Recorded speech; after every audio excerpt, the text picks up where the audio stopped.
Neste segundo vídeo, vamos ver os algoritmos para simulação dos circuitos digitais. Antes de detalhar os algoritmos de simulação, vamos fazer para um circuito específico a determinação das saídas passo a passo para facilitar posteriormente a compreensão dos algoritmos. Então, suponha que eu queira simular as saídas desse circuito aqui, que tem 6 portas, para todas as entradas. Então, a gente vai precisar de 3 algoritmos. Primeiro, eu simulo o circuito para uma entrada específica. Se eu quiser saber o comportamento geral do circuito, eu vou precisar gerar a sua tabela verdade, ou seja, a saída do circuito para cada possível combinação de entrada. Então, o primeiro algoritmo que eu preciso fazer é gerar todas as possíveis combinações de entrada. Como eu tenho 3 entradas e cada uma delas pode assumir 3 valores, true, false ou indefinido, eu tenho 3 elevado ao cubo, são 27 combinações. Começando da primeira combinação, que eu seria interrogação, interrogação, interrogação. As 3 entradas indefinidas. Em seguida, eu passo para interrogação, interrogação, false, interrogação, interrogação, true. A próxima entrada seria interrogação, false, indefinido. Em seguida, interrogação, false, false. E assim sucessivamente, até chegar na última combinação de entrada, que seria com as 3 entradas true. Para cada uma dessas 27 combinações de entrada, a gente vai rodar o algoritmo para calcular as 3 saídas do circuito. Uma tabela relacionando cada uma das 27 combinações de entrada com as 3 saídas correspondentes a essa combinação de entradas é o que a gente chama de tabela verdade do circuito. Vamos fazer um exemplo do algoritmo de simulação do circuito para um conjunto de entradas específico. Vamos simular esse circuito para a combinação de entradas true, false e indefinido. Para iniciar o algoritmo de simulação, a gente começa assumindo que a saída de todas as portas está indefinida, porque a gente ainda não sabe para nenhuma delas se a saída vai ser true ou false. Em seguida, a gente entra num laço passando por todas as portas do circuito. No caso aqui são 6 portas, então a gente vai percorrer sequencialmente da porta 1 até a porta 6. Para cada uma dessas portas, o que a gente vai fazer é, inicialmente, coletar os sinais de entrada de cada uma das entradas da porta. Tendo todas as entradas da porta, a gente simula aquela porta e calcula o novo valor da saída. Para a porta 1, que é um ou, o primeiro sinal de entrada vem da saída da porta 5. A porta 5, no momento, está com seu valor de saída indefinido. Então, o primeiro sinal de entrada da porta ou é indefinido. A segunda entrada da porta vem diretamente de uma entrada do circuito. Essa entrada do circuito está com valor false. Então, a segunda entrada desta porta ou é false. E a terceira entrada dessa porta ou vem da saída da porta 3, que está indefinida. Então, nós devemos simular esta porta ou aqui, qual deve ser a saída dela quando as entradas forem indefinido, false, indefinido. Para calcular a saída de uma porta, especialmente aquelas que têm 3, 4, 5, muitas entradas, o algoritmo a ser seguido é o seguinte. Faça inicialmente a saída da porta, assumir o valor da primeira entrada. E a partir daí, faça a saída ser o resultado do valor anterior da saída, aplicando a expressão lógica da porta com mais uma entrada. Por exemplo, vamos pegar essa porta ou aqui, o valor inicial dela vai ser indefinido. Depois eu pego indefinido ou false. A porta ou, se você fizer indefinido ou false, não dá para calcular a saída e ela continua indefinida. Depois vamos pegar a terceira entrada, indefinido ou indefinido, continua indefinido.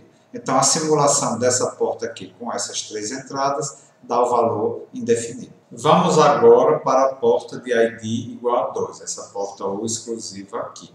As 2 entradas, a primeira vem da porta 5, que está indefinido, e a segunda vem da porta 6, que também está indefinido. Então, simulando um ou exclusivo entre indefinido e indefinido, também dá indefinido. A porta 3, a primeira entrada vem da entrada do circuito, cujo valor atual é falso. A segunda entrada também vem da entrada do circuito, que está indefinida. Então, eu vou simular inicialmente uma porta AND, apesar dessa porta aqui ser NAND, mas se for uma AND entre falso e indefinido, Falso e qualquer coisa dá falso. Então, a porta AND daria como saída falso, negado dá true. A porta 4, a única entrada dela no momento tem o valor false. A negativa de false é true. A porta 5, os valores das duas entradas são true e true.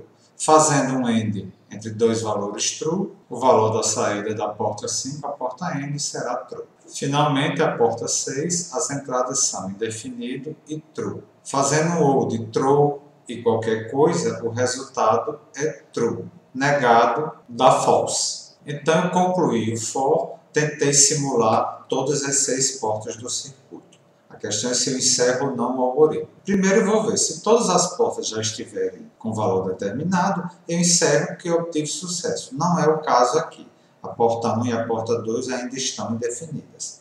Agora eu vou ver se eu preciso fazer mais uma vez o algoritmo, se há chance de eu melhorar na determinação de outras portas. Para isso eu tenho de ver se nesse último ciclo houve alguma definição. Ou seja, uma porta que estava indefinida ficou definida. É o caso aqui, porque as portas 3, 4, 5, 6, todas estavam indefinidas e agora tem um valor determinado. Então eu faço o for, varrendo todas as portas mais uma vez. Eu vou passar apenas pelas portas que ainda não estão definidas. As que já estão definidas não precisa fazer mais nenhum cálculo. A porta 1 está indefinida, então eu tento fazer mais uma vez o cálculo da sua saída. Ela é uma porta de 3 entradas, que estão respectivamente true, false e true.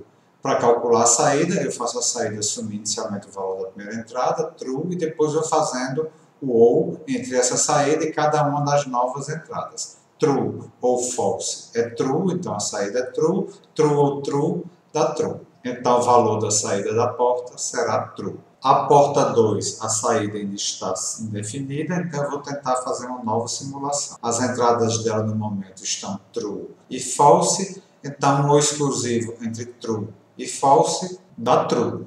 A porta 3 já tem o seu valor de saída determinado, não preciso fazer mais nada. Também a 4, também a 5 e também a 6. Então concluí a segunda rodada do for, que tenta simular todas as portas. Aqui eu vou ver se eu paro o algoritmo. Se já tiverem todas as portas definidas, eu paro por sucesso. É o caso aqui. Todas as 6 portas já têm o valor calculado. Caso ainda houvesse alguma porta indefinida, eu faria mais uma rodada, porque nesta última rodada houve definição de algumas portas, no caso a 1 e a 2, que estavam definidas e agora se tornaram definidas. Mas como eu calculei todas as portas, eu encerro o algoritmo por sucesso. Falta agora calcular as saídas do circuito. A saída 1 vem da porta 2, que é true, então essa saída é true.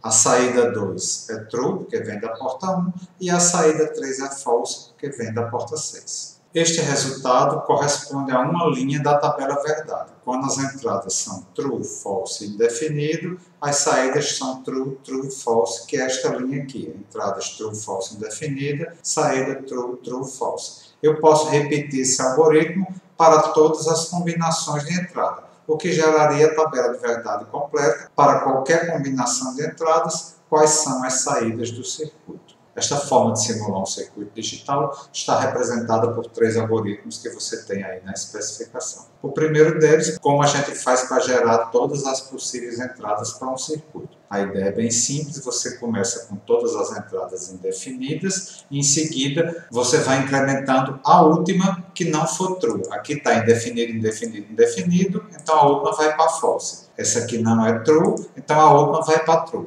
Nesse passo aqui, como a última é true, então o que é que a gente faz? Vai incrementar a penúltima, passando essa aqui para indefinido. Até chegar a uma situação, por exemplo, em que você tem 2 trues. Então você tenta incrementar a última, não pode, tenta incrementar a penúltima, não pode, então você incrementa a penúltima, tornando todas as anteriores indefinidas. É isso que está representado aqui neste algoritmo. No algoritmo de simulação do circuito propriamente dito, eu estou usando a notação para evitar confusão.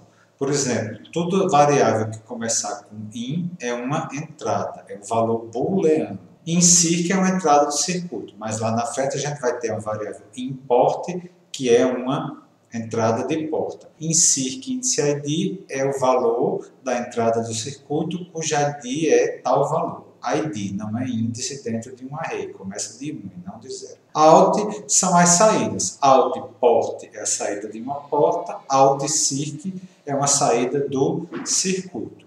Todas são valores booleanos. ID in é uma ID, é um número inteiro, não é um booleano. É a ID da jésima entrada da porta, cuja ID é este valor inteiro aqui. ID out é a ID, o identificador, o inteiro de uma determinada saída do circuito, cuja ID dessa saída é o número inteiro ID. Todas essas variáveis até aqui são dados de entrada do algoritmo, são valores que foram lidos de arquivo ou digitados quando você especificou a classe circuito, então são dados membros do objeto da classe circuito que você vai simular. Variáveis locais, todo def e alguma def são booleanas. ID de origem é uma variável local para representar um ID de origem de um sinal, e import é uma variável local que vai conter os booleanos, começa com in, de uma porta. A gente vai calcular cada vez que for simular uma porta específica. Então eu começo fazendo a saída de todas as portas, a saída booleana das portas, com a ID assumindo todos os valores das ID das portas, ser considerada indefinida, undef. Aqui eu vou entrar no algoritmo iterativo, eu vou repetir esse algoritmo enquanto eu não tiver determinado todas as portas, e nessa última iteração houve alguma porta definida. Então, dentro do algoritmo, eu começo assumindo que todas as portas estão definidas e que nenhuma foi definida nessas iterações. Então, eu varrer todas as portas, a ID assumindo todos os valores possíveis. Se a saída de uma porta específica for indefinida, então eu vou tentar simular essa porta. A primeira coisa é calcular as entradas das portas, as entradas booleanas. Eu vou preencher o vetor importa com as entradas dessa porta. Primeiro, eu vou consultar para todas as J entradas da porta de onde vem esse sinal. Esse sinal pode vir de outra porta ou pode vir de uma entrada do circuito. Então, esse ID origem é a ID que representa a origem do sinal de uma entrada específica, J de uma porta específica ID. Se esse valor for maior que 0, quer dizer que o sinal vem da saída de outra porta. Então, import índice J recebe o valor da saída da porta correspondente. Caso contrário, se a ID for menor do que 0, quer dizer que a entrada J da porta está ligada a uma entrada do circuito. Então, import recebe o valor booleano da entrada do circuito correspondente. Então, formei o vetor import completo com todos os booleanos de entrada da porta. Então, agora eu vou chamar a função simular para esta porta específica, passando como parâmetro esse vetor import, que deve ter a dimensão igual ao número de entradas dessa porta e deve ser calculada na porta correspondente a saída dela. Esta função simular aqui é que eu espero que tenha comportamento polimórfico, de acordo com o tipo de porta, seja chamada a função simular correspondente. Aí eu vou recalcular os meus critérios de parada do algoritmo. Se a porta estava undef, ele só entrou nessa parte se a porta estava indefinida. Se ela continua undef, então não é verdade que todas as portas estão definidas. Caso contrário, então ela estava undef e não está mais, é porque houve ao menos alguma definição de porta durante essa iteração, e eu fico fazendo esta parte do algoritmo enquanto não estiverem todas definidas e tiver acontecido ao menos uma definição durante esta iteração. Quando sair do algoritmo, então está encerrada a simulação do circuito, falta só determinar as saídas do circuito. Então é parecido com a determinação do valor booleano das entradas da porta. Eu vou pegar a ID de cada uma das saídas do circuito. Se essa ID for maior do que 0, então a saída do circuito correspondente, que é out circ, vai vir da saída de uma porta. Caso contrário, a saída do circuito vem de uma entrada do circuito. Finalmente, para simular uma porta, a gente vai utilizar o fato que A AND B AND C é equivalente ao resultado de A AND B feito AND com C. Então, para simular uma porta com mais de uma entrada, basta inicializar o resultado da saída da porta, inicialmente com o valor da primeira entrada. E, em seguida, para cada uma das entradas, a segunda, terceira, quarta, quinta entrada da porta, a gente faz a operação lógica AND ou exclusivo entre o valor provisório da saída da porta e essa nova entrada. Esse novo valor passa a ser a saída da porta até que todas as entradas da porta tenham sido consideradas.